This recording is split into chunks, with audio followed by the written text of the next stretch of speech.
کہ اگر کسی کمرے میں بلی نے پاخانہ کر دیا ہو تو جیسے ہی آپ دروازہ کھولیں گے تو بو تو آئے گی۔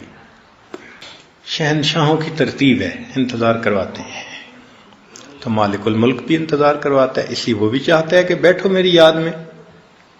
کہ ذکر قلبی حاصل کرنے کے لیے جو بندہ سنجیدہ ہے تو ایک تو اسے بیٹھنے کی ترتیب بنانی پڑے گی، چاہے عشاء کے بعد بنائیں چاہے دن میں بنائیں، اس میں کوئی پابندی نہیں ہے، جو سہولت کا وقت ہے۔ جب آپ بیٹھ گئے تو اب سب سے پہلی چیز کیا ہوگی کہ شیطان شیطانیت دکھائے گا اور وہ برے خیالات شہوانی شیطانی بھرمار کر دے گا۔ آپ پریشان ہو جائیں گے کہ یار مراقبے کے بغیر ہی اچھے تھے، کہ مراقبے کے بغیر تو ایسے خیال نہیں آتے تھے، ذرا مراقبے میں بیٹھے تو کیا کیا تماشے۔ یہ اصل میں شیطان کا حربہ ہے انسان کو مایوس کرنے کے لیے۔ تو کیا ہوتا ہے کہ نیا بندہ مراقبے میں سر جھکاتا ہے، 1 منٹ کے بعد سر اٹھا دیتا ہے، بس ٹھیک، اس سے نہیں بیٹھا جاتا۔ اس کو بھی مجاہدہ کرنا پڑے گا، برداشت کرنا پڑے گا۔ اس کی مثال یوں سمجھیں کہ اگر کسی کمرے میں بلی نے پاخانہ کر دیا ہو تو جیسے ہی آپ دروازہ کھولیں گے تو بو تو آئے گی۔ اب آپ فوراً دروازہ بند کر دیں تو بو تو نہیں نہ ختم ہو سکتی۔ بو ختم کرنے کا ایک ہی طریقہ ہے کہ دروازہ کھولیں، بو کو برداشت کریں اور نجاست کو صاف کریں، ہمیشہ کے لیے ختم۔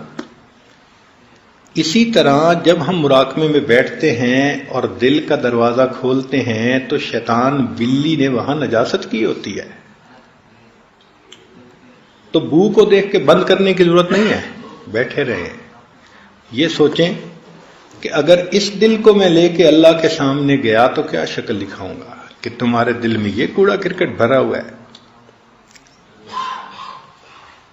یوں تم نے میرے گھر کو برباد کیا، ویران کیا۔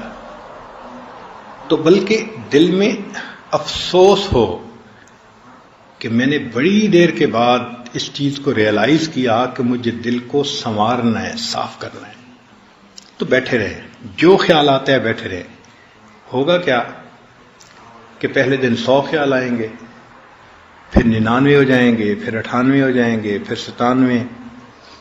یہ خیالات گھٹتے جائیں گے اور جو حضوری اور توجہ والا ٹائم ہے وہ بڑھتا جائے گا، حتیٰ کہ ایک ایسا وقت آئے گا کہ جیسے ہی سر جھکائیں گے اللہ کی یاد میں آپ ڈوب جائیں گے، استغراق کی کیفیت حاصل ہو جائے گی۔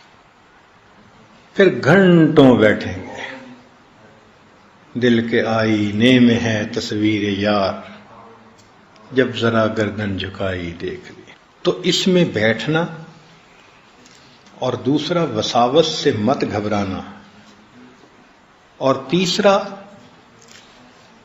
کیفیت کا ٹھیک ہونا۔